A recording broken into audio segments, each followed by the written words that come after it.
Erev Tov, good evening. Hi, Shama. Shama's got to unmute yourself, dear. Hi. Hi, everyone. Good to have you with us. We are thrilled to...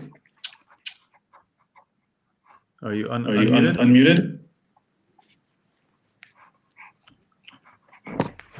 One second. Having a sound issue here. Can you hear me?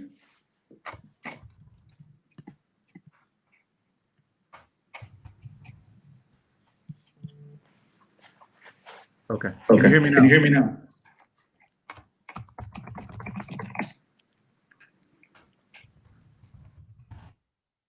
Okay, how's that? We're just having some sound issues. We're trying out a new program, just like the Middle East is trying out peace in a new way for the first time. So we're trying out some new tech here. Welcome, everybody. We are super, super excited to welcome listeners and viewers from around the Middle East, from Israel, from Morocco, and even beyond that, from around the world, to the digital launch of the Sharaka Morocco-Israel Collaboration Hub, which we are doing in partnership with the amazing Chama Mechtaly. Hi, Chama, and I have to remind you, because of the sound issue, mute yourself the second you're done talking. Everyone, can you all hear me? Give me a thumbs up then. Beautiful. Hi, everyone. Good to have you with us. Thank you for tuning in for this first conversation in our weekly series, exploring opportunities and possibilities of collaboration and partnerships between Morocco and Israel. And without further ado, because I'm hearing from the Deputy Ambassador that he doesn't have a lot of time, unfortunately, he's super busy today, we would love to continue sort of talking to you about our program and then moving on to introduce the Deputy Ambassador. So Dan, take it from here and introduce Sharaka. Thank you so much. So for those who are unaware, Sharaka, and for those who don't speak Arabic, which means partnership or cooperation in Arabic, is an Israeli, Emirati, originally, non-governmental, non-political, non-profit organization founded with the signing of the Abraham Accords in order to translate the peace agreements signed by the leaderships of our countries, by Israel, by the UAE, by Bahrain, and later Morocco and Sudan, to make sure we can translate these governmental agreements to the people-to-people level. If the agreements only stay in the halls of government, they are wonderful, but they really get their true meaning when we add the full weight and the full volume of the peoples, of cultures, of the citizens behind it, and that's when it really gets its true meaning. So that's what we're all about at Sharaka. We are Israelis, Jews and Arabs alike. We are Emiratis, Bahrainis, Moroccans, and people from all around the Middle East of all faiths who are coming together. And as the name, the subtitle of Sharaka says, we're literally trying to shape a new Middle East together. That's what it's all about. And this is a launch of our new efforts into our second year of Sharaka, to expand these efforts to Morocco and to explore and shape and expand and bolster the ties between Morocco and Israel. I personally was very, very happily and pleasantly surprised when the peace agreements just a year and about 2 weeks ago were announced and signed between Morocco and Israel. I think it is fantastic, and as Shama will explain shortly, Morocco and Israel have had a long, long history, and of course, Morocco has a very long history with Jews in the Jewish world. And so I'll hand it over to my co-host and partner in this endeavor. And as she will explain, this is just the launch event of a series of online events that we'll be doing over the next 2 months to kick off the Sharaka Morocco-Israel Collaboration Hub. Shama? Thank you, Dan. So indeed, Morocco and Israel have had a very long and deep history, shared history, that goes back even before the creation of both modern states. And in terms of the people, really, the culture of both communities are still very, very similar. In fact, I always say that Israel and Morocco are almost mirror images of one another. One statistic that actually might really shock people is that 1 out of 9 Israelis is actually of Moroccan descent. And before the 1950s, when you look at the Moroccan population, 1 out of 9 Moroccans roughly was Jewish. So the ties are just not only political and diplomatic, but they're social, they're so interwoven into the social fabric and the cultural fabric of society, and are therefore imprinted on the collective memory of Moroccans and Moroccan society and of Israelis of Moroccan descent. So I will just briefly introduce myself, just so that for those of you who don't know me, my name is Chama Mechtaly. I have been advocating for minority inclusion in North Africa and the Middle East for over a decade, and I have been representing Jewish minorities and Amazigh minorities specifically for about 15 years. I will move it forward to His Excellency Deputy Ambassador Eyal David, who is joining us today from Israel. And I just need to make sure, Ophir, are we able to add Deputy Ambassador with us? A beautiful. Shalom. Please, Can Eyal. you hear me well? We can hear you, yes. Welcome. Welcome to the launch of the event.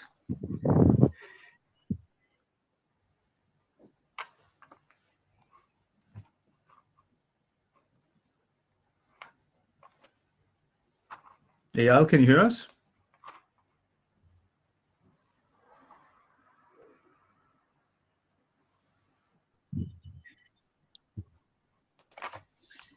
Yes, I'm with you. Can you hear me well? Yes, we can hear you now. Go ahead, please. Yeah, it comes and goes. So I'm very happy to be here with you to witness this launch of this beautiful initiative of Sharaka. Thank you very much for inviting me. I'm speaking to you now from Tel Aviv, home, but my heart is in Rabat in Morocco. As some of you might know, I started my position there as the Deputy Ambassador a few months ago. I had the honor to be in the team headed by the Ambassador David Govrin, to open the new embassy of Israel in Morocco after almost 20 years of absence.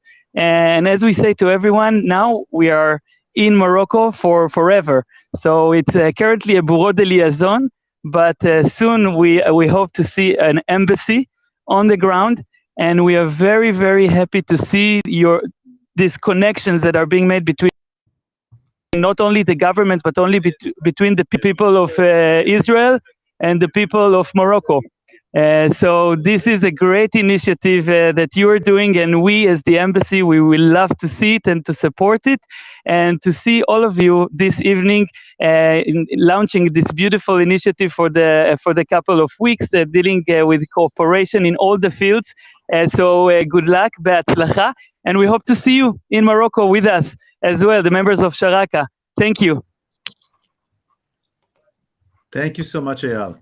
Thank you so much, and we hope you have much success in your mission, which is doing what we're trying to do here in Sharaka, and what Chama is trying to do, and expanding the warm and fruitful ties between Israel and Morocco. Thank you so much. Inshallah. Inshallah. Inshallah, indeed. Chama, do you care to introduce our next speaker? Let me just add with an anecdote. Eyal was with me on the phone yesterday, and he mentioned that most of his friends now in Morocco are Moroccan Muslims, and people can't believe that when he goes back to share these stories in Israel. Our next speaker is Iman Ben Rabial, a dear friend of mine who is now on her second term in Parliament. She is an entrepreneur and a communications and media expert and strategist. Iman, really happy to have you with us today. And if you can please share a few words on the future that we are all looking forward to build with our Israeli partners. Hello, everyone. I'm happy to be with you tonight. And for the launch of Sharaka, I'm really happy to be here, especially since there's lots of opportunities, things we share together, and we are going to work on it to make it possible. I'd like to talk more about the economic side, since I'm an entrepreneur, and I'm also working with lots of young people who are trying to build their own projects. And there are lots of potential. There are lots of experience we can share together, and we can work on.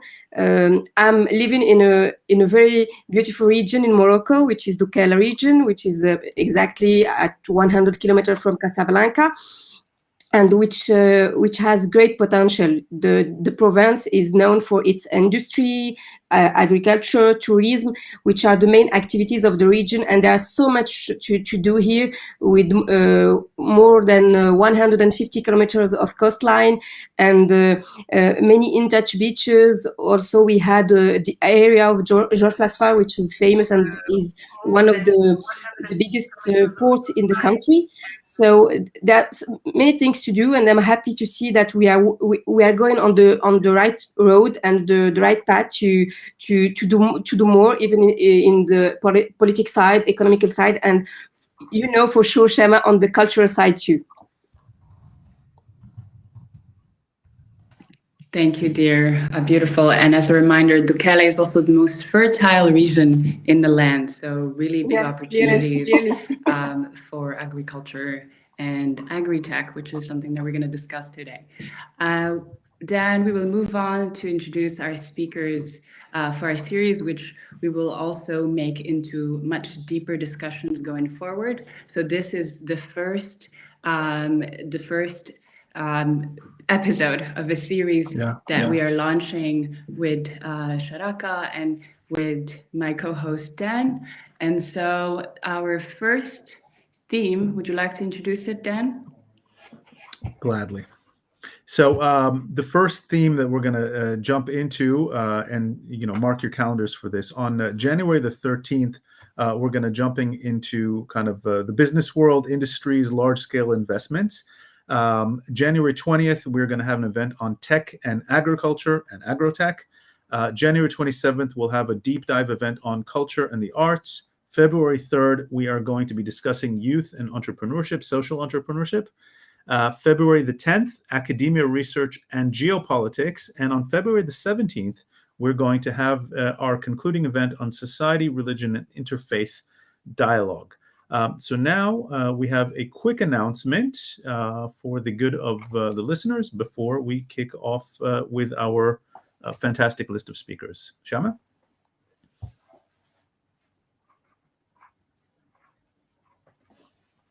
Unmute yourself. Can you hear me now? So kicking off with my dear friend and a longtime advocate for peace and for economic development in the region, Deputy Mayor Fleur Hassan Nahom, who herself has Moroccan roots. Fleur, can you hear us? I'm here. Fantastic. So we have Fleur speaking. Fleur is, as mentioned, the deputy mayor. I call her the Queen of Jerusalem. I think you're exaggerating just a little bit.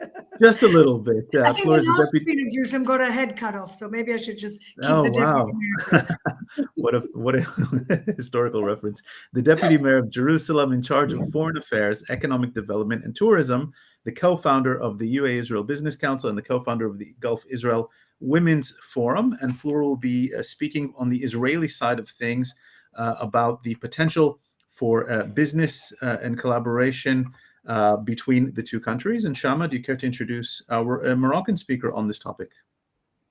Absolutely. So our Moroccan speaker is Rachid Touhtou, who is a professor of statistics and communications in the National School, very prestigious National School of Applied Economics and Statistics in Rabat.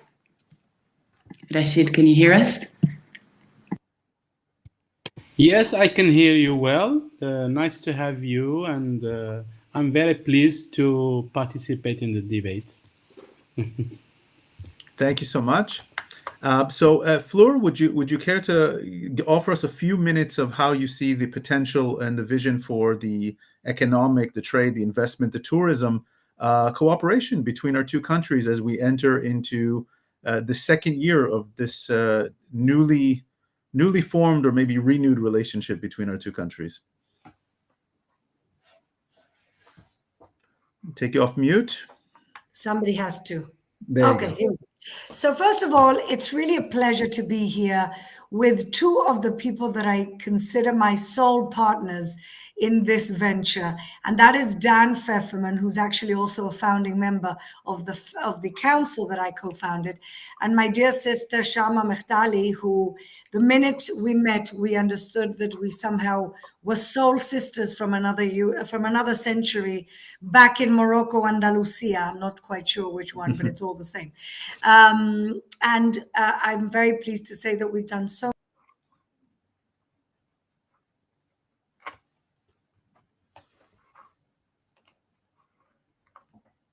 We seem to have lost the deputy mayor. We seem to have lost her connection. I can jump in if you like. Yeah, please do, Professor. Yes, so I'm really happy to answer the invitation. So I am happy to meet Dan and Chama for the first time, and I think that this is a good initiative. Do you hear me well? Yes, we can hear you. Okay, so my main, I think, idea is that first, happy second year partnership. So I have an Amazigh descent too.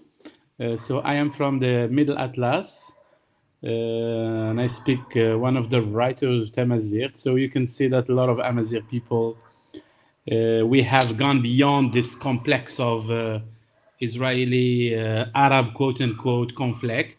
So I think it's a big endeavor now that's happened in Morocco, thanks to the king Mohammed VI, who really dared to. I will fill the gap and then give you the floor. I think I'm back, but Rashid, you're absolutely correct.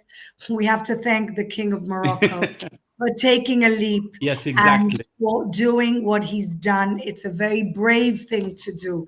And we're very, very grateful, and we look forward to a very prosperous future together. And Chama was correct. There's a lot of Moroccan Jews in Israel. The Sephardi, the Moroccan Federation, World Federation, claims that there's 1 million Jews of Moroccan descent. The actual numbers of Moroccan Jews is 500,000, but it is probably 1 million, only because you can tell in Israel by the culture and the cuisine, when every single politician in this country is doing a Mimuna celebration, you know, even the Ashkenazi ones, you know that this country culturally is extremely, extremely Moroccan. So I'm just thrilled at the prospects of strengthening those ties. So I'll say a few things about the business potential that we have. And I say this not just, of course, as somebody from that region, but somebody who's spent the last 2 years creating and nurturing a business council between Israel and the UAE. The first thing I want to say is that we have to look at all these relationships as multilateral opportunities rather than bilateral opportunities. And I'll just give you a little anecdote. I do a lot of work in Jerusalem, with East Jerusalem, with the Arab populations of Jerusalem. I do a lot of economic development there as part of my portfolio, and of course I'm very passionate about it. And I come out of a meeting with the Jerusalem Development Authority, and a Palestinian friend of mine, Mahmoud Kuwais, comes out of the meeting that I've just had with him, and he says, I have to tell you a story. I said, what? He said, one of the webinars that you organized for the UAE Israel business opportunities, I met an Emirati, and we've set up a business. I said, what's the business? He said, well, We're taking saffron seeds from Morocco. We're using Israeli technology.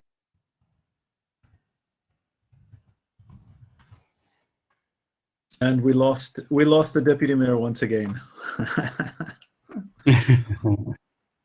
So I think there is a rich, what she will maybe think about is that there is a lot of opportunities in terms of agriculture, and especially if she mentioned saffron, argan, oil and olive oil and other potential agro business. And I think this is a big, So I don't know what's happening, but opportunity for both Israel. I don't know what's happening. Maybe it's the Jerusalem Wi-Fi system. But what I wanted to say is that it was your next project. It was such a satisfying experience to have a Palestinian entrepreneur who is now doing business with both Morocco and the UAE, and opening, as Rashid was saying about saffron, the Jerusalem Saffron Company. Yep, and we lost her again. Rashid, we appreciate the quick reflexes. There is there is a lot of potential from both sides, and I just wanted to share with you some ideas. Is that our both economies need each other?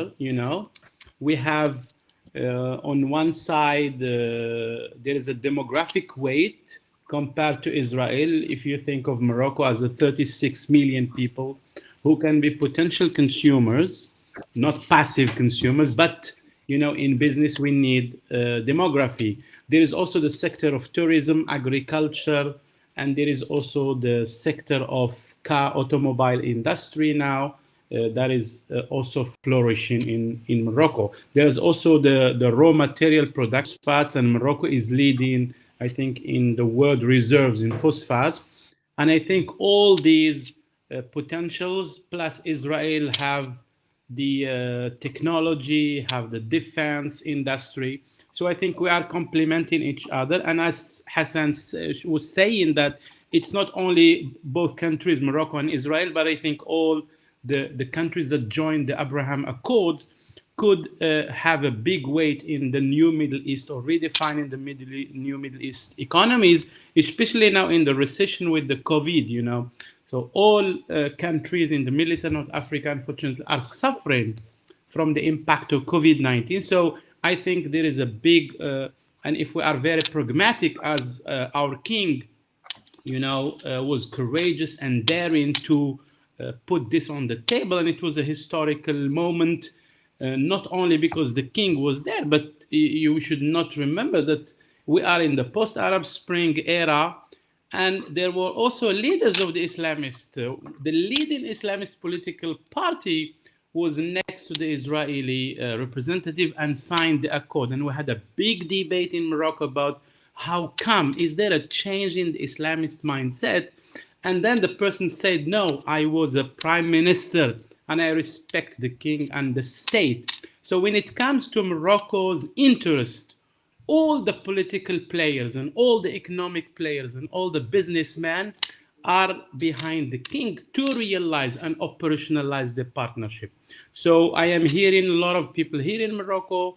I am hearing a lot of intellectuals, educators that are very pro-partnerships according to the Abraham Accord. And it's high time we finish all the past and to rethink the past, because the future is the most important for our peoples, both of us, and for establishing a civilizational partnership. Just one point, and I give the floor to Fleur Warda, the beautiful Fleur, is that there is a lot of potential also in academia, and as I represent academia here, so there is a lot of, and I think Sharaka should also work on this, is that this exchange program, we've seen a lot of exchange programs from Europeans and Americans, but we want exchange programs for both young people from Israel and young people from Morocco, because it will secure sustainable human and cultural relationships in both countries.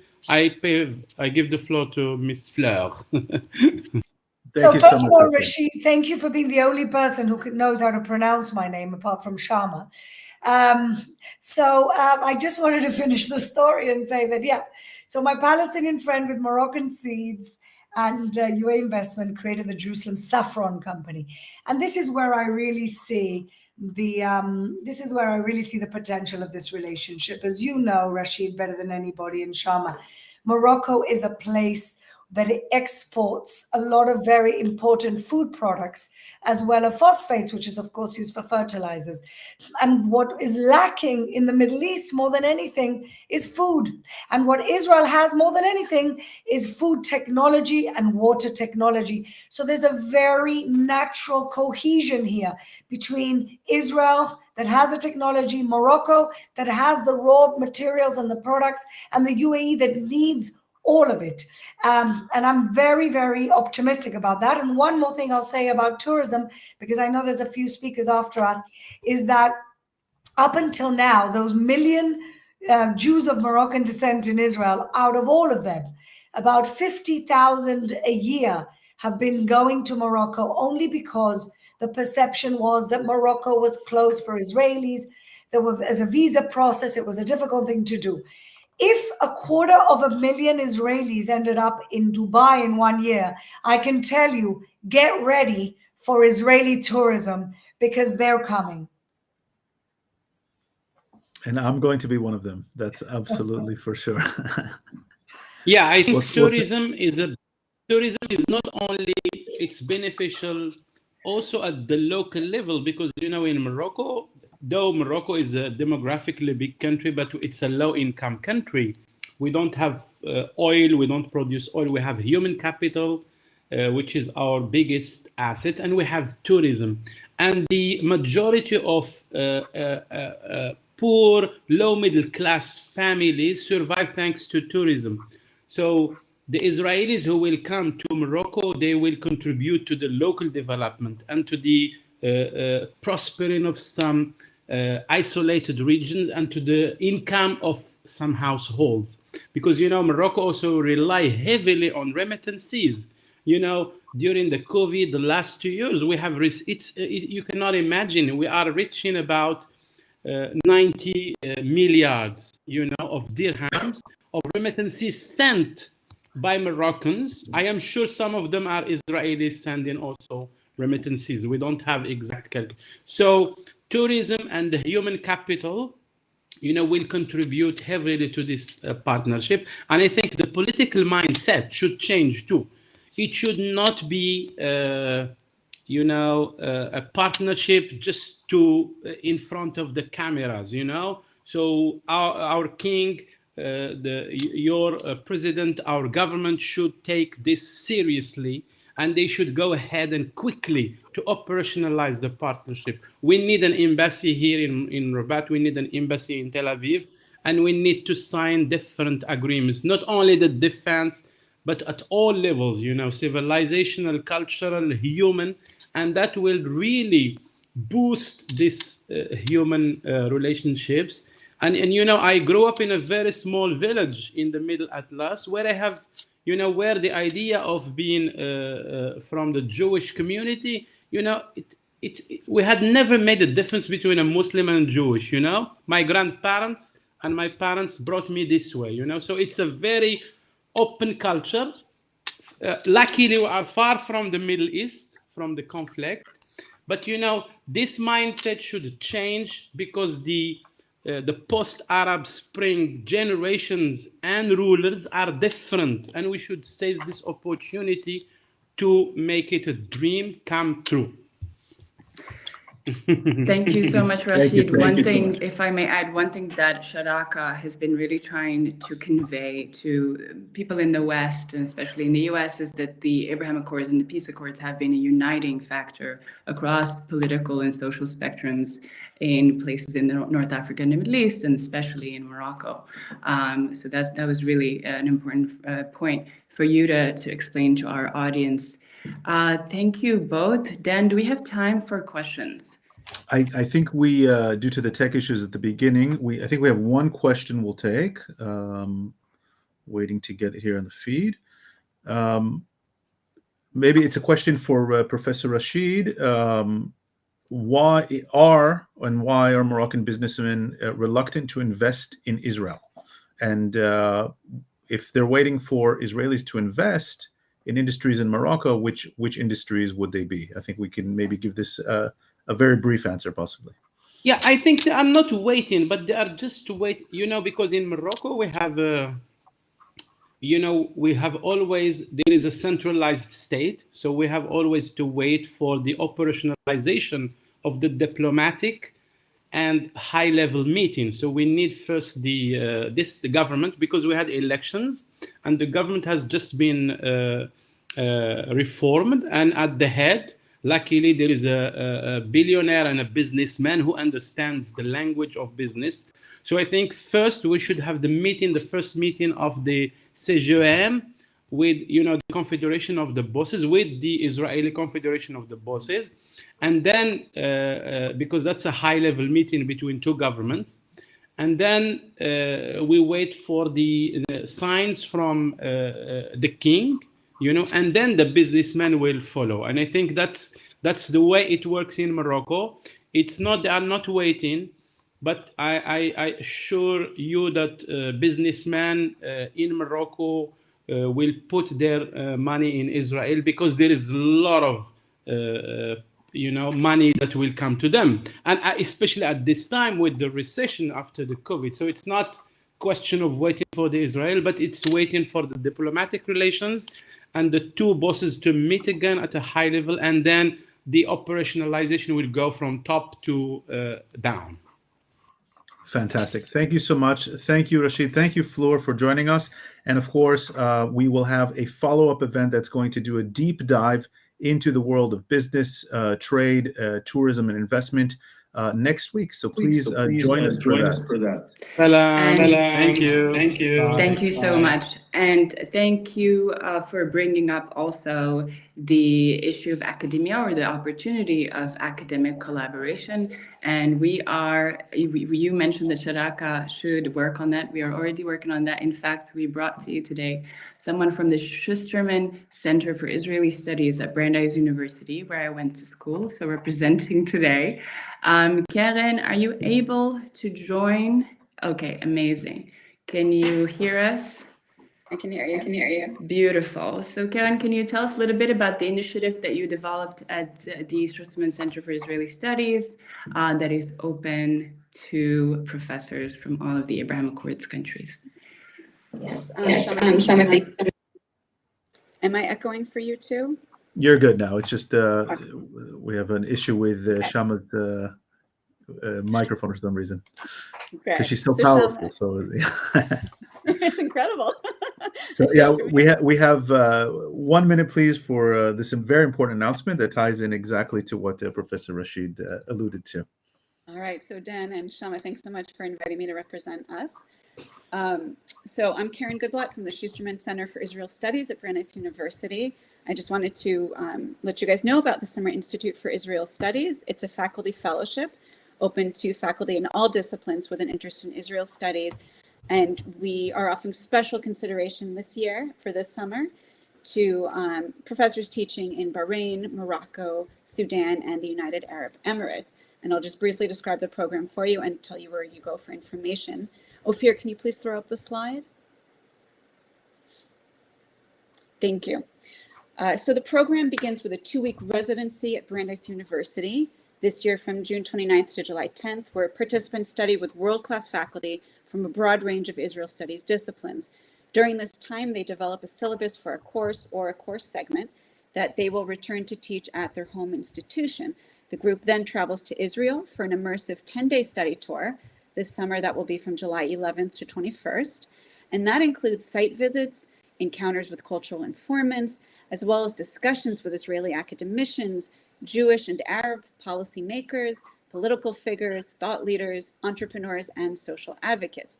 The fellowship provides travel, accommodations, and meals, as well as a stipend of up to $2,500, and connects you with a network of over 300 alumni, participants, and professors teaching all over the world. We've had people from 6 continents, and we'd love to have you. So you can go to that link at the bottom and that will take you to our main page. From there, you can apply. And for instructions on how to apply, you'll see a button that says application instructions. Click on that and you'll get there. Final thing, if you'd like to discuss the program in depth or you have questions, please feel free, and Ophir, if you can throw this information into the chat, please feel free to contact our director, Jonathan D. Sarna, at sarna@brandeis.edu, or our associate director, Dr. Shana Weiss, at shanaw@brandeis.edu. Thank you so much for this time. Thank you so much. Thank you so much, Karen. Thank you, Karen. And I'm just going to add the Brandeis as a campus in the summer is so beautiful. So might as well apply. Okay, Chama, do you want to kick off our next speaker? Absolutely. So next, we are focusing on technology and agriculture and what is becoming a sort of new trending field known as agri-tech and desert tech. And we will be speaking to or listening to Mohammed El-Wizgiti, who is the head of the Innovation Lab for Operations at the university, the Mohammed VI University of Polytechnique. It's a university centered on economic and human development and puts research and innovation at the forefront of African sustainable development. Thank you, Chama. Thank you, Chama. And after Mohammed speaks to us, we have the pleasure of having Sivan Cohen-Shachari, who is Desert Tech Community Director, leading the development of desert and desertification-oriented technologies ecosystem, both in Israel and worldwide, and positioning the Negev, which is Israel's southern desert, as a global hub for desert technologies. Mohammed, please.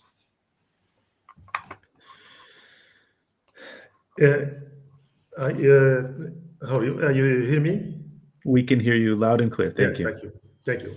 Donc, so I'm Mohammed El-Wizgiti. I have a background in industry, 27 years in industry. I worked in OCP. I am an electrical engineer of the background, and I do a lot of work in OCP. And now I am joining the University Mohammed Polytechnique in Ben Gurion, and I work in Innovation Lab for Operation. Alors, my intervention will be at about the Abraham Agreement. I want to tell you that from my point of view, the Abraham Agreement is just an official tool to use in order to make some works and some innovation technology with Israel. Why? Because as you can see, the normalities with Israel has raised many question marks for a number of foreign analysts, as it is also shocked some Moroccan ideological culture, because the Moroccans had a very pleasant way they received this agreement. Because for most foreigners, the system modeling of Morocco in the Arab-Israeli conflict equation is very far from reality. I will to make a testimony of a Moroccan-Israeli professor, Shlomo Elbaz, who wrote in the Ariel magazine in 1988. He says that North African society seems to have been one of the few that. Can I share my PowerPoint? Ophir, is that possible?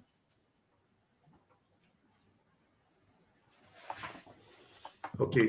You can share a screen if you want to. Share screen. Where? At the bottom of the dashboard.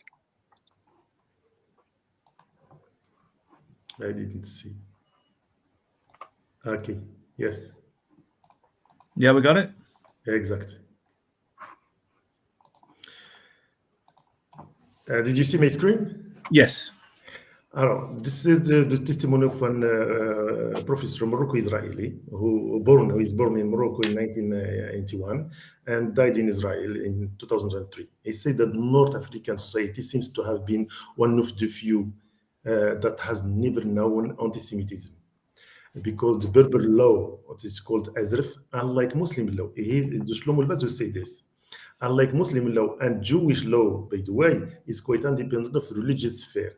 It will be, in essence, secular and egalitarian and does not impose any particular status on the Jews. That many foreigners don't understand this cultural dimension of North African culture. This, if you can explain to the foreigners, that is built, this foundation of this culture is built on two principal pillars. The first one is geopolitical position, geographical position in the center of the world. The second one, this millennium history of continuous exchange with different culture and civilization. For the first one, this is the geographical position in the center of the world. It's very important to know because that society of North Africa is a society that has always lived in the southern half of the ancient world, because at the time the world is this in the Mediterranean Sea. So this Mediterranean Sea was the center of the world before it moved to Atlantic after that Europeans discovered America. And this North African society is not a society which suddenly finds itself forced to live with other societies of different culture following an opening of border or sudden wealth, etc. This means this society, which is in the center of the world, they are always participating on the human civilization. The second important pillar is that this millennium history. We are in a continuous exchange with different culture and civilization around the world. Exchange with the pharaohs, with the Black Africa, with the Romans, with Byzantines, with Arabs, with New European. So this culture is founded on forged sedimentary layers over a century, and each layer is the result of an exchange with the given culture. So this Mohammed, this is exactly what I try to explain to people, that this sort of culture of coexistence didn't just happen overnight and that it took thousands of years to build.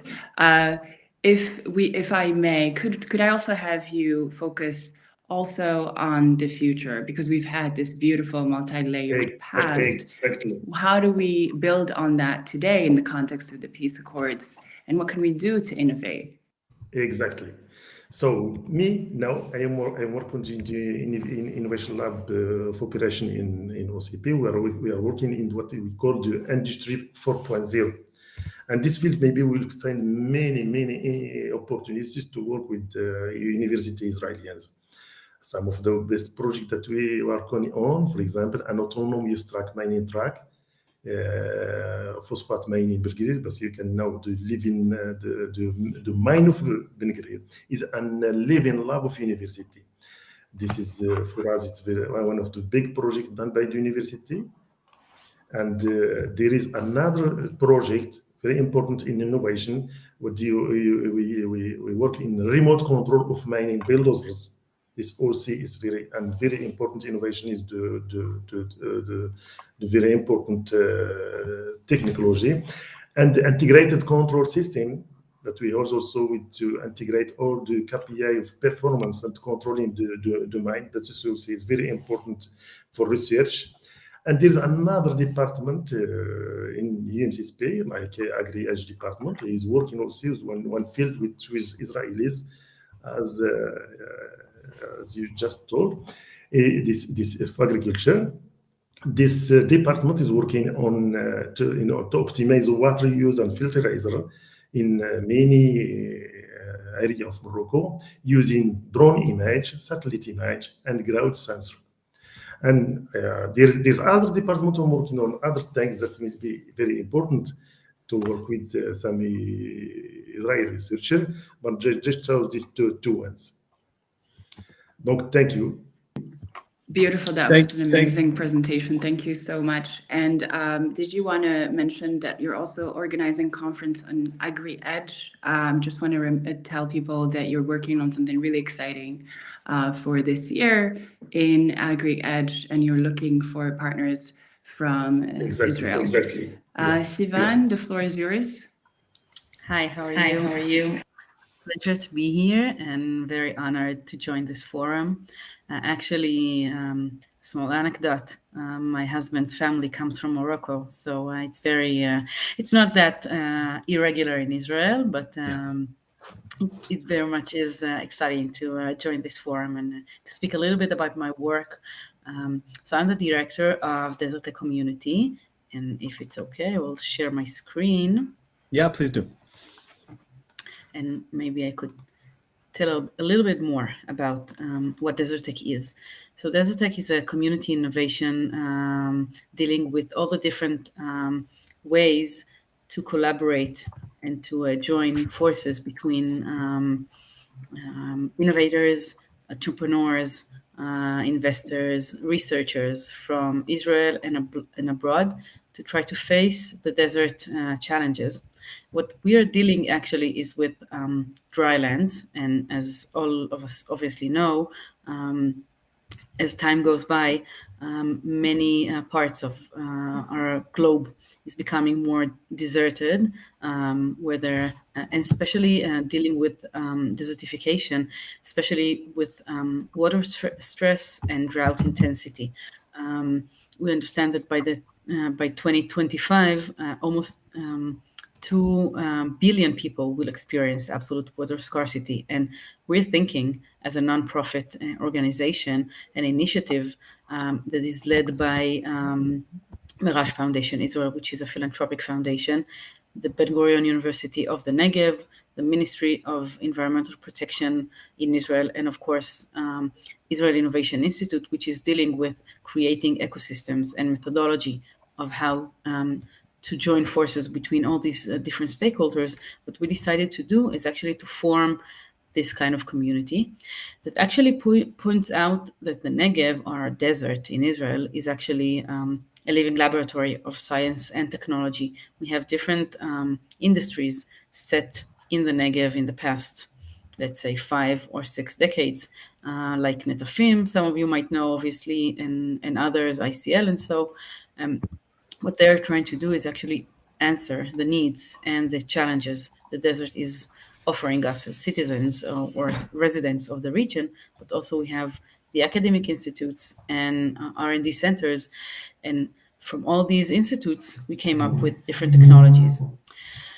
Actually, as a community, what we're trying to do is, first of all, to promote the development of these technologies, because we understand that there are different challenges in different verticals, but the answer that we can give to these challenges is by using technology and the great minds of the human source of Israel is very much in these aspects. The other thing is to understand that there are already existing technologies that can give answers, but the thing is, we want to help them adapt to the arid areas and to the arid climate that Israel is a part of, but also Morocco, for example, who is a part of the global desert belt. And the third thing we're trying to do is actually to attract international and national entities or assets to understand that if they want to pivot their technologies or they want to understand better how to live in the desert in a modern or very modern life, they can come to the Negev, to the Israeli desert, and try to adapt their needs or to help us more. We can help them try to adjust their challenges into the different technologies that the Israeli mind can offer. Actually, as an ecosystem, we're very much involved with all the different stakeholders on the map, Israeli and global, obviously, and the Moroccan part is one of the markets we're looking at.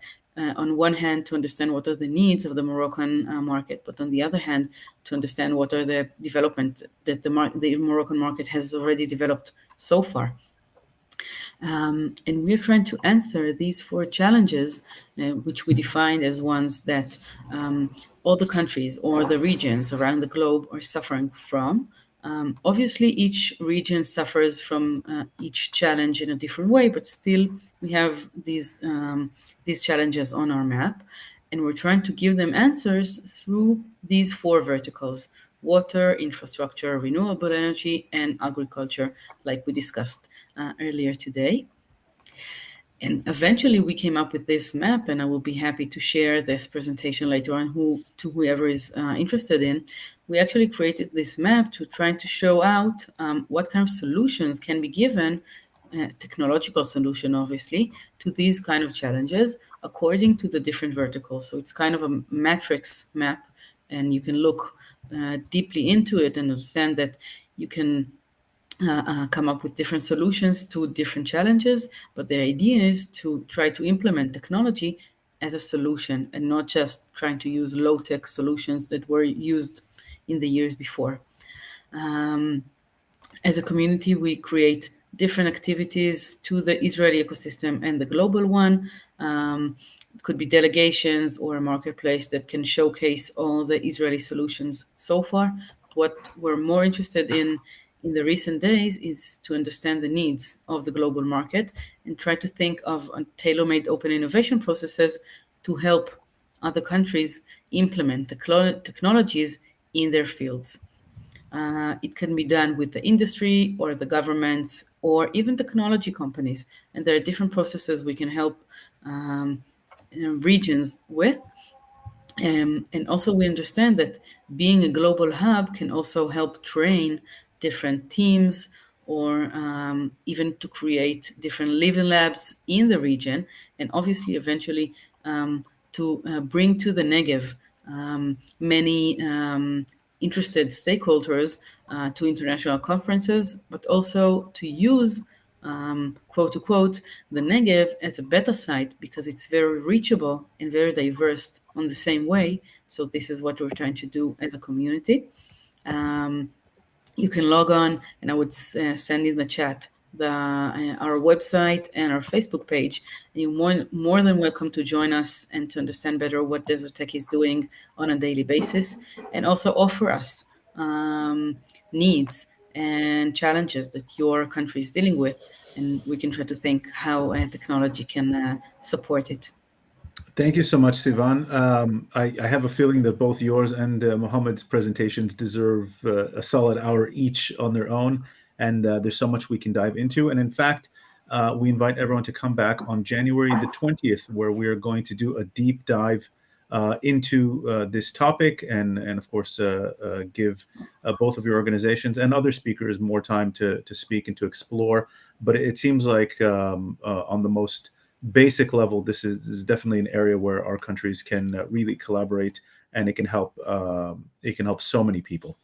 We're going to jump from here onto the next section, and we're discussing culture and the arts. And we are very thrilled to invite Rafael Balulu and Munir Keji to speak. Rafael is an award-winning. Hi. Rafael is an award-winning producer, scriptwriter, director, and he comes from a Moroccan Jewish family, one of, as I'm learning, about 1 million Israelis who do so. Rafael is co-founder of B Films, a Tel Aviv-based production company. He teaches film studies at the Technion University and is a board member of the Israeli Documentary Filmmakers Forum and a member of the Israeli Academy of Film and Television. Is Munir also with us, Ophir? Hi, Munir. And Munir is a long time. Chama? Yeah. Long-time activist and advocate for Jewish Amazigh minorities and for civil liberties across media and cultural spaces. Munir manages German radio in Rabat, as well as multiple initiatives advancing the academic and cultural preservation of the Amazigh history, including its Jewish and multicultural aspects. Rafael, let's kick off with you. Hi, hello. Well, Munir, I have to say, if we start with an anecdote, my father was born in Rabat, so I'm always happy to hear the name Rabat. I will present in brief the way the Israeli cinema and television structure work. Basically, Israel is a government-based foundation, meaning all the industry is funded by film funds, and there is regulation that the channels and the broadcasters have to invest in Israeli films, documentary, and fiction films. The Film Commission, which is part of the Culture Ministry, is under the law of cinema law, and they have a budget of 100 million shekels a year, which is not much. It's about 32 million dollars, and they fund all the activities of cinema in Israel, meaning all the production, of course, but also the managing of the production, the offices, the salaries, and so on. There are big funds which are country, and there are local funds which are based in the south, in the north, and also in the West Bank, which is a new fund, which is controversial in the Israeli society, but it's a new fund. And also there is the funding of the television, which is something that is very important. So as a producer, when you make a film in Israel, you need to bring, let's say, half money from the fund and half money. This is the basic, right? From the television, which you can think about Arte, ZDF, and so on. Other things or other options that we have is also pre-sale mainly to European territories. And as I said before, pre-selling a film, if it's a documentary or a fiction film, to ZDF or to Arte or to Scandinavian cinema, you can also gather more money and create, and still be the only production company, meaning only Israeli production. And the second option is co-production. Israel has a co-production agreement with, obviously, with France and Germany, but also with Poland, with England, with Canada, and other countries. And the important things about co-production is that if you can bring a country that has co-production agreement with other countries, then you can also create co-productions with that country. Meaning, let's say that Morocco and France has a co-production agreement, and Israel and France has a co-production agreement, then we can make a production through the France CNC and also join a Moroccan-Israeli production company. As far my previous speaker, the Israeli, she said it's not very uncommon to meet Israeli Moroccans. So yes, about 20% of Israeli are Moroccans, and stories that regards Morocco and the Jewish history and the relationship between Muslim and Jews and Berber and Jews are very, very popular, and people are very, very interested about. I myself made a few documentary about it, and now I'm working on a documentary about Rabbi Israel Abechasera. Baba Sali is a very important figure in Jewish history, mainly for Moroccan Jews. Let's see what else I wanted to say. Okay, I don't think Dan said it, but I'm also the chairman of the film committee under the council of the lottery. We support mainly post-production, but also film initiatives. So this is also a source of budget that we can find in Israel. And the good things or the bad things, it depends how you look at it, is the Netflixization of the film industry. In the last 10 years, Israel became a source of many successful production, mainly in television, but in like high-level, high-end television, in Amazon Prime, in Netflix, Hulu, and so on. To say, before I finish, I would like to say that for me, a person that I have a few projects that are dealing with Morocco, and that for me, Morocco is a very special place. I see it as part of my, maybe I have two homelands, but I don't want to say something that is not politically correct, but let's say that I love Morocco very much. And for me, Morocco is a special place. And I think that a lot of Israelis will find their stories in Morocco. And I think that working together and thinking about initiatives and co-productions and ideas how to create projects together with Moroccans and Israelis could be a wonderful thing. Of course, not only for Israeli Moroccans, but for all of the Israelis and Moroccans. Thank you. Thank you so much. Thank you so much. Munir?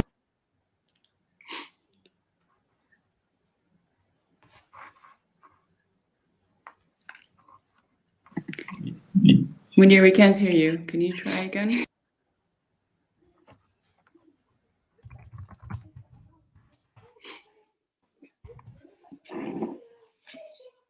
Go ahead, Munir.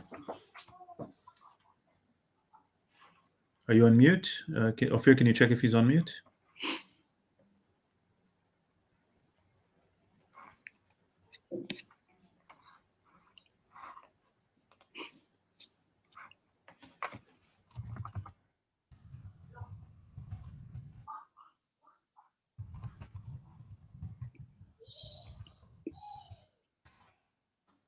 Munir, we can't hear you.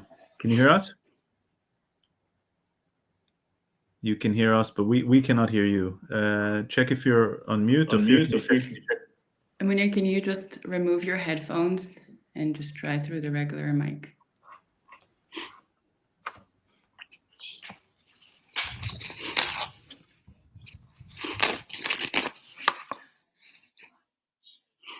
Munir, try unplugging your headphones, maybe.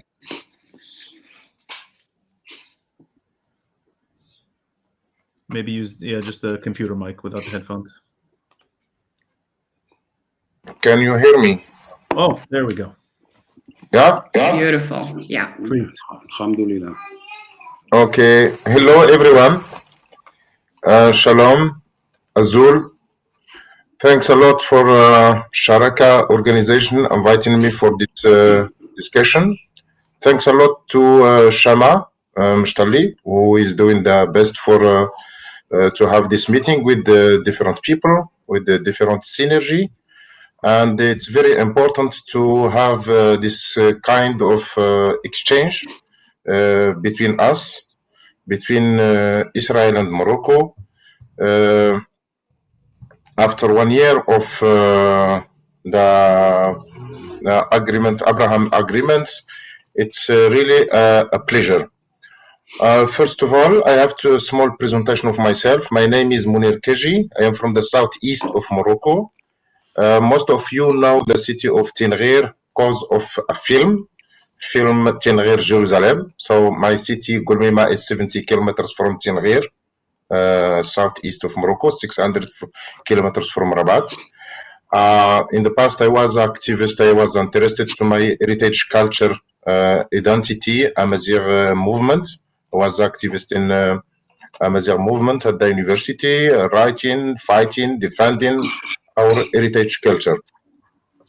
Now I am a producer at a German radio, ARD. We are covering 22 countries from Rabat, covering Maghreb, Sahel, and West Africa. Also, I want to just to say that in 2015, May 2015, I have the pleasure to be invited by the Minister of Foreign Affairs of Israel to participate in an international symposium for anti-Semitism, which is a strange culture that doesn't exist in the past in our land, in North Africa in general. But we last 20 or 30 years, we have this foreigner ideology, especially pan-Arabism or political Islamic ideology. It's if this culture of hate exists in North Africa and most of countries in North Africa, it's because of this ideology. Because in the past, Mohammed Wazgiti, my friend, was talking about the heritage of cultural heritage in North Africa and the connection with other people. Just to have to know, for example, that Judaism exists before Islam and Arabs came to North Africa. So, Maziran or native people in North Africa, they had different connections with all the people, with different religion, with Christianism, with Judaism, with Islam, with others, with the different empire in Europe, in Middle East, and in Africa. So this specific heritage, we have to be proud of it. And I think we cannot make a connection, we cannot make exchange between people if there is no culture. Yes, indeed, politics is very important to have good connections in politics, in economy, in industry, in tourism, in security, but culture, it's very, very important for connections between people. I can give you an example. For example, according to the industry of film, my friend is a filmmaker. Rafael is, you are a filmmaker. So I can give you an example about, for example, the experience of my friend Kamal Hashkar, who did a very interesting film about Amazigh Jewish in Morocco, between Israel and Morocco. Is one of the best film. It's a success, and according only a movie, you are touching the heart. This film touching the heart for everyone, every Moroccan, and Moroccan, they discovered this heritage, this culture. How it is possible about how their ancestors living, how after the immigration, a lot of things. And now he's doing another. He did recently his second film about the third generation of Moroccan Jewish that they leave Morocco. So what I want to say is cinema and all the aspect of art. It's make the personality so rich, and it's unify the people. Sometimes politics make disperse between countries, between peoples, but the rule of the culture, it's very important. Most of you know Nita Al-Khayyam, the singer, the Moroccan singer who lives in I don't know, it's in Tel Aviv or in Jerusalem, where she lives. She's in Jerusalem. In Jerusalem. Nita Al-Khayyam, she's, when she sang in Marrakesh or in Sawira, she's very famous. She's very famous because her songs are speaking to the feelings, to the heart, to the good things in humanity. So I think for the future, now with this official diplomatic relation between Israel and Morocco, we have to focus, we have not to ignore the role of the culture for connecting people. Because the culture can combat this culture of hate. I think that there is a lot of things to do between Israel and Morocco on these fields, connecting twinning between cities. Also, I think it's one of the fields that we have to lock in. Between different cities in Israel and Morocco. I can imagine, for example, one day the twinning between Ashdod and Tinghir, especially that the president of the city of Ashdod is from Tafilalet, is from the southeast of Morocco. It can be one thing very important between the two cities. The music also, it's very important. I like, for example, the future to see some very important artists, singers in different area in Morocco to be invited by different festival in different cities in Israel to discover their roots. Singers from Sousse, from Atlas, from Rif, from all the areas of Morocco, and it's the same. It's the same. Some festivals in Morocco here can invite other artists from Israel to be here in the different festivals. Thank you so much, Why not? Munir. Thank you. So it's important to note that there has been ongoing cultural cooperation between Israel and Morocco, even when diplomatic ties were cut.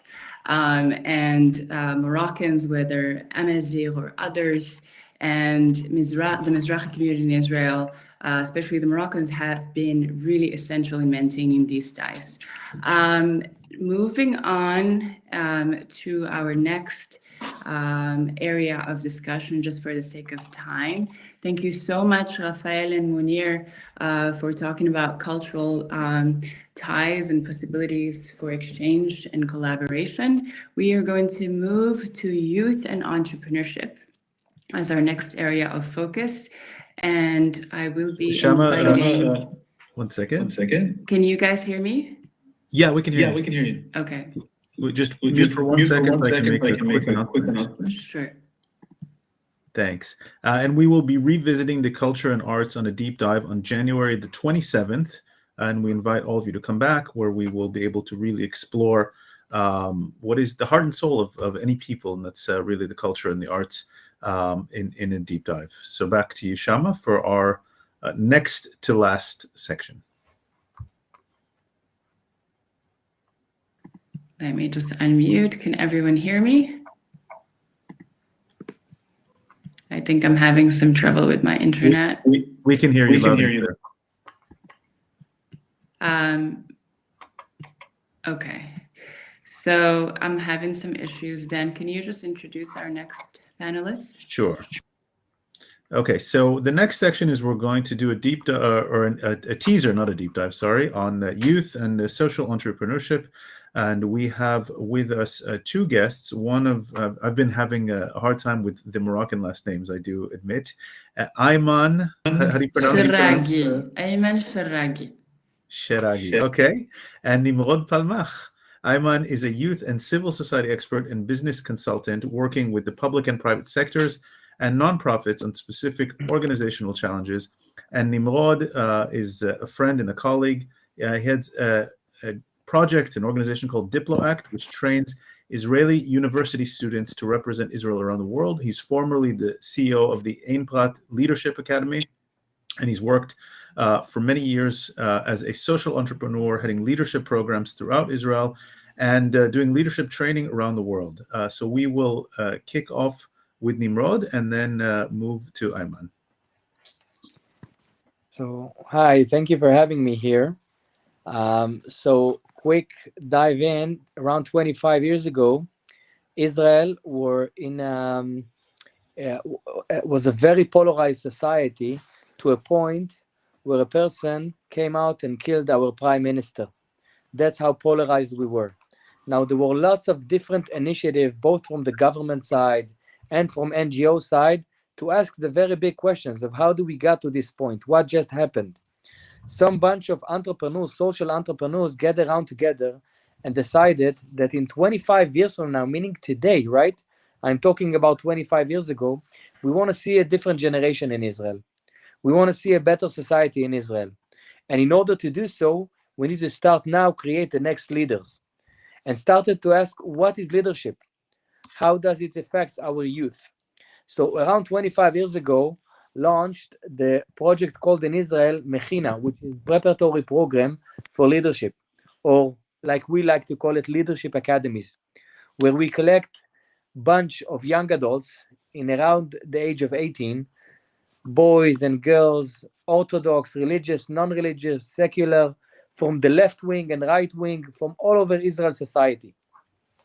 And we go through a 1-year process of training to create them, to create better leaders, authentic leadership, with 5 different principles where I will not go into this right now because of the time that we have. But 25 years later, we can see that these young leaders who started their process 25 years ago, now some of them are leading the country as parliament members. Some of them are already established different NGOs in order to create other aspects. And what we've learned, that the same problem that Israel suffered both then and now, different countries around the world, probably most of the countries around the world, suffer from the same problems regarding youth. And I'm talking about youth connecting to social media way too much, having life and experience life through social media. Therefore, relationship and bonds are getting more and more superficial. I'm talking about lack of belonging. More and more youth are feeling lack belonging to their country, to nationalism, to sense of giving, and to be a part of civil activists in your country. And when I traveled the world and met different countries, I understood youngsters and the countries are suffering from the same problem. And we here in Israel are not just a startup nation regarding high tech or agro-tech. What we established is a unique program of how to create young leaders that feel connected and by thus feel more and more responsible for their country. And this is an amazing project. I would like to add more and more about it. But in the very short time that I had, I hope you got a sense and realize of what leadership academies here in Israel and how social entrepreneurs look like in the leadership aspects here in Israel. Thank you very much. Thank you, Nimrod. And yeah, I think this is one of the areas where I think we can share and learn from our new friends in Morocco, and also hopefully share with them some of our best practices and our experience in leadership training, which is something, given the societal challenges that you just touched upon, is something we can all identify with, and the need to help the younger generation take over leadership roles with the unprecedented kind of challenges that we have in this modern age. And we look forward to doing a deeper dive on that. We'll jump to Iman, and then we will wrap up with our last section after that. Hey, hearing me sound clear? Loud and clear. Thank you. Thank you for having me. Yeah, we're going through extraordinary times. I mean, Tel Aviv and Rabat are constantly identifying new areas of cooperation. And what you are doing, guys, here in Sharaka, it's exactly what should be being done. I mean, it's interesting to notice that we are touching numerous fields. So water, agriculture, energy, civil society, automotive, aerospace industries. It's awesome. The two nations face many similar challenges, and cooperation in innovation can help us meet these challenges, and which will lead undeniably to many opportunities for increased investment and trade. Speaking about investment and trade and entrepreneurship, I think that maybe you know about that, but in May of this year, Marrakesh is going to host the first forum of the Moroccan-Israeli Chamber of Commerce and Industry. It's going to be a huge networking opportunities between businessmen and entrepreneurs from both countries to accelerate exchange and marking the start of the chamber's actions. So the focal interest would be about and around innovation. And innovation is, especially in applied technologies, in all productive sectors, it's something that entrepreneurs from both sides will be looking at. Now, we know there are already established entrepreneurs and big firms who are doing quite well. In fact, I just Googled, for example, just got this number. Interesting. Just after the Abraham Accords, you know what? The volume of trade between Morocco and Israel moved from $15 million to $21 million in just 6 months. And of course, this excludes services and tourism because of the COVID and all. But this means that only based on industrial entrepreneur dynamics, we are really hitting a nice number here. And the recent forecast from the Export Institutes in collaboration with the Israeli Ministry of Regional Cooperation predicted that our exports, the exports from Israel to Morocco, could reach $250 million annually. And this is interesting. Now, of course, when we talk about entrepreneurs, we're talking about especially new technologies. So we're talking about youth. And the best way to foster a nice entrepreneurship ecosystem for our youth, especially those who are at universities right now, is by creating those incubators, is by creating an academic, entrepreneurial, I will say, driven ecosystem. And I think that's work has already been established. I know that you know, for example, that University Mohammed VI Polytechnique Ben Gurion has a partnership just signed with Reichman University in Israel to strengthen academic cooperation. Ben Gurion University of the Negev and also Ben Gurion University signed an agreement to allow scientific and technical experts from both sides to collaborate on sustainability initiatives. Israeli University and Rabat International University signed a MOU to collaborate on education and research, especially on the study of the cultural heritage and cultural entrepreneurship. So I think I would love to see more institutional partnerships like these on shared programs in favor of young entrepreneurs, led, for example, by MTC Technopark or, for example, la Caisse Centrale de Garantie. I would love them, for example, to see them bond with, for example, Star Tau Entrepreneurship Center at Tel Aviv University, and a lot of interesting social businesses out there. This academic fostering of youth's ideas and entrepreneurial mindsets will more likely set the base for a community of practice between aspiring innovators, entrepreneurs, and educators from both sides. The objective is to encourage those young innovators who wish to have an impact on the landscape of Moroccan and Israeli economic ecosystem specifically, and to advance business, technology, products, and social endeavors. I mean, COVID is retaining all these interesting projects and dynamics to come, but I'm sure that in the next few months, things are going to go super, super fast.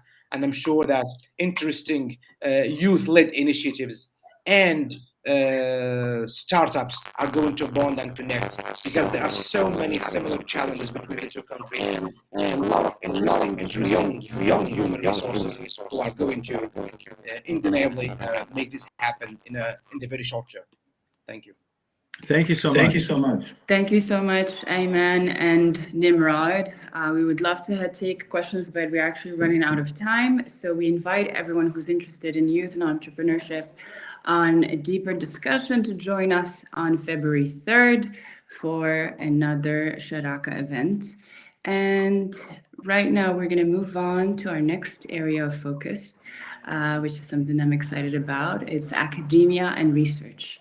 And with us today is Robert Silverman. Can you hear me? Beautiful. Yes. Who is a lecturer in the Middle Eastern and Islamic Studies program at Shalom College. He was a formerly senior American diplomat. He was the president of the American Foreign Service Association, was a political counselor of the embassy in Israel, an economic counselor of the embassy in Saudi Arabia, the chargé d'affaires in Sweden, and a director of the Iraq Reconstruction Office in the Bureau of Near Eastern Affairs. There is some music that just popped up. Give me 1 second. Maybe Dan, you can actually introduce Nabil while I do this. Gladly. I'll mention that Robert is also the president of IJMA, the Inter-Jewish Muslim Alliance, an American nonprofit that brings together Jewish and Muslim leaders of civil society in the US and Germany to confront issues of intercommunal bigotry and advocate for common public policy goals. While we're waiting for our next speaker after Robert, we'll let Robert begin. Please, the floor is yours. Thank you, Chama, and thank you, Dan, for the lovely introduction. I just have 3 quick points, and I want to hear from Nabil. I'm very excited about the Abraham Accords. I'm one of the many people, of course, but let me give you my very quick reaction. There are 4 separate agreements. So the first one was the UAE-Israel. That sounds really nice, right? Because UAE is a country of about 2 million people with some resources so they can do things and some forward-leaning leadership. So it sounds good. Bahrain, Israel, kind of nice, right? Bahrain. Sudan, Israel, sounds interesting if the Sudanese government can do anything that sticks, right? Because it keeps changing and you never know. However, Morocco and Israel, that's a game changer. Those are 2 very important countries. It was a huge, huge thing. In the Israeli press, I wish I had the headlines from that period. The famous columnist Nahum Barnea, the big headline after the agreement with Morocco was Morocco biyadenu, which means, which is the cry after the 67 war when Israel got the Temple Mount, the Haram al-Sharif. The commander on the grounds told the nation, Harabait biyadenu, Morocco is with us. Morocco is with us. So that was a huge game changer. Now, Nabil is a communications expert, and so I don't want to be too rude, but let me just say this. Morocco-Israel is a big fucking deal. It's a huge thing, and it's up to us to make it, to have this potential be realized, right? Because the potential is there. One. Two, now, what our Moroccan friends may not realize, Moroccans are the single largest ethnic group in Israel, the single largest. Did you know that? There are about 1 million people that claim Moroccan ethnicity in Israel, 1 million, out of about 9 million. It's the single largest group. There are more Moroccan origin people than Polish origin people. So it's a huge diaspora community here. So here are two possible academic lines of research. I just want to, and then I'll turn over to, first, for the Moroccans. Here you have in Israel, the single most influential Moroccan diaspora community in the world. Yes, there are lots of Moroccans in Europe, tons of them. We all know that. France, Belgium, Germany, yes, but they're kind of marginalized in those societies, frankly. I mean, I can't name any French Moroccan ministers. Maybe there are. Okay, that's a good quiz question. Maybe there are. There are many. Okay. However, in Israel, Moroccans running the country right now. That's just a fact. You have not a marginal group here. They are the establishment. We all want to be Moroccans. It's important to know them. They run the country right now because they're the largest single group and because there's so many connections. So it didn't start out that way. But you know, for people interested in the diaspora politics, the Moroccan diaspora in Israel is extremely interesting, understudied, and deserves more study. So that's one. The second one, I would say, for the Israeli side, and others have mentioned this earlier, is the Moroccan heritage. So let me ask the question right now. Raise your hand, if I can see, who in Israel has attended the Helula of Baba Sali every year? Am I the only one on this call? I have not. Oh my God. All right. Well, I'm gonna have to take your name and give it to the Ministry of Interior. Okay. Ministry of Moroccan Affairs. Right. Well, the Minister of Interior is a Moroccan, my friends. His native language is Moroccan, Arabic, and French. Okay. So the Helula Baba Sali is a big deal here. And it's very similar to the Maulids. In fact, it's the same thing. It's the Israeli version of it. If you want to be a politician here, you go to it because tens of thousands of voters are there and they want to see you and get. So in short, but it's also a religious thing, right? It's a cultural religious thing. It's a Baba Sali. His Beit Midrash is found in Morocco. His the place where he taught and there's a Moroccan group that has restored it, a Moroccan NGO called Memouma Association. These are young Moroccan Muslims who are raising money to restore the Jewish heritage of their country. Israel and Israeli academics should do more to explore their own roots because a lot of them are in Morocco, and that there needs to be more research on that. So those are just two lines of research, and I'll turn it over to Nabil now.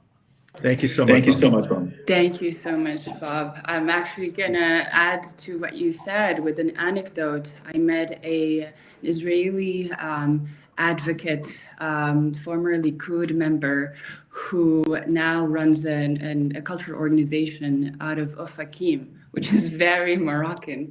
And he said to me that when he went to Morocco in 2018, it felt like there was this wound in his heart that finally closed.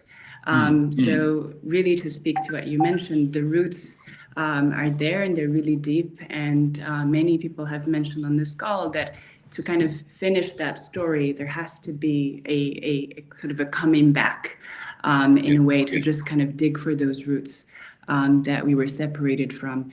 Now to move to Nabil. Dear friend of mine, Nabil Oushagor, who's an expert in institutional communication, public affairs, and economic intelligence, as well as a former advisor to the Ministry of Education. He's constantly initiating or leading new conferences, forums, and workshops in public diplomacy. Bob Silverman, you mentioned Memouna. Nabil works with Memouna on some of these initiatives. And works a lot on geopolitics and youth empowerment. Nabil has been named and selected in several programs, including the European Union Visitors Program, the Leaders of Tomorrow of the Transmontana Forum, and the UN Alliance of Civilizations. Nabil, the floor is yours. Thank you, Chama. I'm very happy to meet all of you and to meet friends that I've had the chance to meet before, as Iman and others. I agree with you, Robert, that Morocco and Israel is game changer, and it's not only on theory, but also what's happening on the ground. I can share with you what has been happening since 1 year. I've had the chance to meet many organizations that are interested about Morocco from Israel. One of them that I met with Ayman is Israel Is. I'm part of a project between American Jewish Committee and Mimona Association. And one of the things that marked me during those discussions that we had is that the Jewish identity is part of Moroccan identity. As a Moroccan, as Moroccan Amazigh, I'm certainly influenced by the history of my country that came from sub-Saharan African influence, Andalusi influence, and Jewish influence. So actually, I have published a few years ago a short article that was the title was I'm Moroccan Muslim and part of me is Jewish. And certainly any Moroccan Jewish part of him is Muslim in terms of cultural and identity. And all those discussions that shows that there is many initiatives that are going on. It's like a big wave, well, in the era of waves, but for one time it's positive wave. It's a tsunami that we'll see the impact of all these initiatives in less than a year, I guess, because this is all initiatives. Its NGO is working on its ecosystem, and not any NGO can cover all the society, but I guess each NGO will bring its own footprint, and it will give something that is big all at the same time, because I feel there is a lot of enthusiasm and especially about the Israel-Morocco relationships. Let me talk about the two topics that we are invited to, and then I can try to answer maybe your first question, Robert. The first part is about academic and the research. As many of my predecessor speakers said, the Jewish identity has been part of the Moroccan identity since thousands of years now. And I think one of the research grounds that are important is that to connect historians, to connect people working on anthropology and sociology. I think these three fields are really important because our parents, like I grew up as my parents talking with me about the Jewish, other Moroccan Jewish, living with them was part of normal for them. But for our generation, it's something that we know in theory that we didn't really experienced because many Jewish have left, but we still cherish and it's still part of us.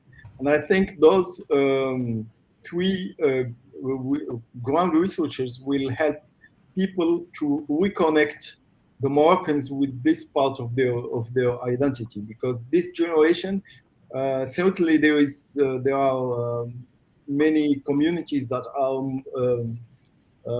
enthusiastic about what's going on, but the youth, they know it in theory, and we have to make it something concrete, and we have to talk more about it. And certainly correct a lot of maybe misunderstandings that can be going on and misconceptions. This is why these three are for me very important. In terms of geopolitics, if we see the new era that we're living, the world is now driven by what's happening between the United States and China. And fortunately for the region is not anymore a priority for the leaders of the world. And how I see it is that the actors of the region, the leaders, have came up and said, okay, we'll take care of it. And that's what gave it the Abraham Accords. And that's something that's coming from inside the region. So it's like for the first time, we're taking care of ourselves. And that's very important because there is no intervention. And that's the first countries that are doing this is, as you said, United Arab Emirates and Bahrain and Sudan and Morocco with Israel. And I think this is like if you see it on individual level as the activist minority. The active minority is the concept that the few ones that came and take the first step in order to forget about all the languages and all the concepts and see here we are in new world. We have to take care of this, and that's something very important. So that's for me. It makes me very optimistic about these accords that are really historical and that will give concrete results because it comes from within the region. It doesn't come from. Beautiful. Thank you so much, Nabil. And if I may, it is that active community of civil society and individuals who have been working really hard to make sure that this peace becomes a reality. And Morocco is quite special in terms of the Abraham Accords countries because there has always been a sort of grassroots level activist movement deeply connected and concerned with connecting with Israel and the Moroccan Jewish population and reviving and restoring Jewish history. Of course, I was one of those people, but we mentioned our friend, Munir mentioned our friend Chama Mechtaly with his films as well. And so in a sense, in Morocco, you have these two synergies, the sort of the top-down approach and the bottom-up approach that are finally merging and creating just a fertile soil for so much collaboration, cooperation, and for the revival of what I see as a golden age for North Africa and the Middle East. Thank you so much to Robert Silverman and Nabil Ushagur and all of our guests today for a really interesting, beautiful discussion and for helping us launch this series. As a reminder, we'll be doing these on a weekly basis. Before we leave, I'd like to announce that there is a new forum in town in Rabat called the Moroccan-Israeli Forum for Peace and Sustainable Development that is being led by Abdelwahed Driwish, who's a member of parliament, and Munir Khaji, whom you've heard speak today. So get in touch with him if you want to get involved. And of course, follow Sharaka on all of our social media to stay in touch, and follow me on @MillennialMore on Instagram, on Twitter @CMechtaly, and then on Facebook, Chama Mechtaly. And my email is just chamamechtaly@gmail.com. If you want to get involved with these talks, if you can recommend someone to get involved on the Israeli or the Moroccan front. And if you want to take part in advancing peace, sustainable peace and long-term cooperation in the region, and advancing stability and security, and advancing cultural cooperation through the Abraham Accords and the Peace Accords, please email info@sharakang.com. And just one last reminder, Sharaka is a nonpartisan, non-politically affiliated organization that is shaping a new Middle East with strategic partners from across the region. If you like what you saw and you wish to help us expand and support our efforts, we invite you to contact us and to reach Dan Pfefferman directly. Dan, what's your email? You can. Wait, you gotta mute yourself for a second. We'll figure out that mic problem by the next series of events. And of course, make sure you stay tuned to our calendar. All throughout January and February, we'll be having these events, including one on interfaith dialogue, religion, and society. Thanks so much, Chama. You can reach me at dan@sharakango.com, or you can email info@sharakango.com, or you can just reach out on our website, sharakango.com. This has been fantastic. We encourage you to link up with us, follow all our social media accounts, follow Shama's social media accounts, and help us, really take this region into the next era. That's what we're trying to do. We're shaping a new Middle East together, and we thank all of you for joining us today. Thank you, Ophir Ochayon, for the amazing tech support behind the scenes, and we will see everyone back on these platforms next week as we do a deep dive in the first, or after the intro, the first part of the Morocco-Israel Collaboration Hub, where we talk about the business sector, investments, trade, and tourism.